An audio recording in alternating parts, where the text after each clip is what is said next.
William Samoei Ruto ok nyal prioritize teng'iyo wach somo koketie pesa okuke omo.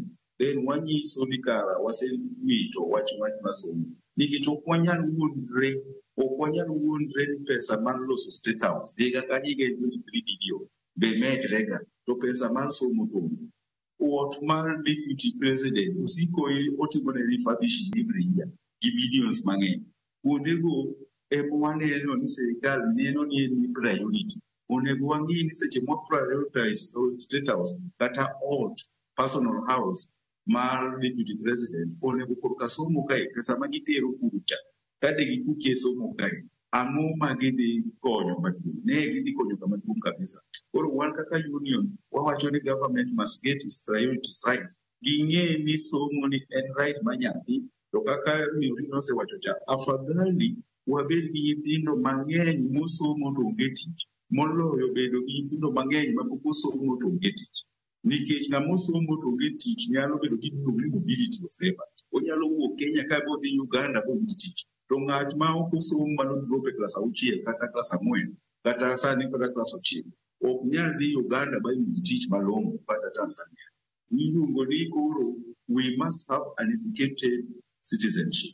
Emomiyo wawacho ni sirikal must have their priorities right concerning funding with education kochako korka examination kama waneno ka ging'ade pesa maniki ma idhi tim higani to kodhi kendo e infrastructure ndiko jopuonj then operations mano e capitation kae ema wasewacho kendo wanuoyo ni ema sirikal ema jopuonje head teachers run godo skunde ema chulo godo workers to ema nyiewo godo gik moko matindo tindo manadwaro ni schools.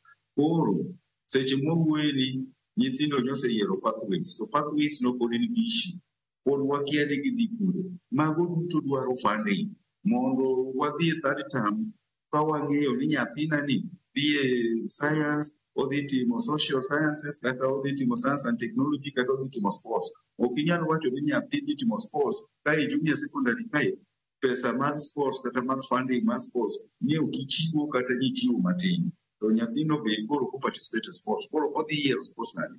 Mae nyiso ni gini ok en competency based curriculum, en incompetency based curriculum. Sirikal wadwaro ni make priorities nikech shida ma kama Fred Matiang'i nokelo free examination ok inyal wacho ni sani godhi jonyuol mondo koro emochul wach exams kata mar penjo. Ka Magoha nowacho ni access to education nyaka tim ok wanyal neno jatend migawo sani ka osiko ywakre migosi Ogamba osiko mana ywak mano ka okume chama chogo to macha to be nomedo keto e bugo marach nikech noonge power mar dhi appeal to the president kata to the government mondo oket pesa e sekta masomo. Koro Ogamba ni onego bed notimo better, otimo maber moloyo kaka migosi machogo notimo. Somo sekta masomo depend on the type of jatend migawo mokete. Nwaneno ka jatend migawo masomo mane Fred Matiang'i nokelo life, okelo ngima e sekta masomo.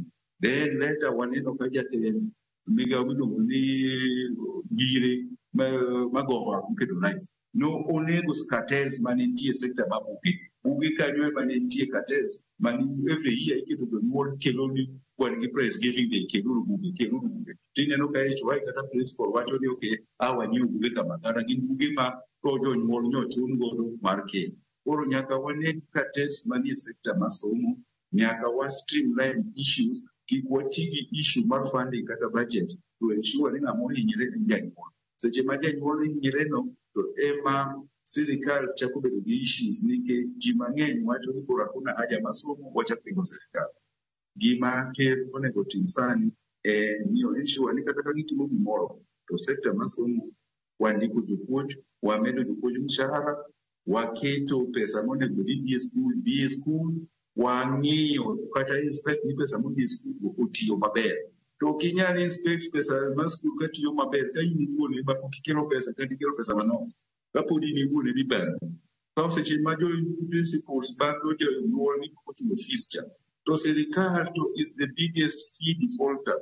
Sirikal ema pok ochulo capitation in time koro gin the biggest fee defaulter. Gin bende onego oriemb gi gidhi dala. Mano ema omiyo wawacho ni let everybody play their part. We expect this year ni jopuonj deni. We expect this year ni jopuonj mondo ni dokasi de indicas. We expect this year ni kan allowances CBA onego bedwa bed piny wa discuss. Mano duto jatend migawo masomo no owuoye. CBA mar jopuonj.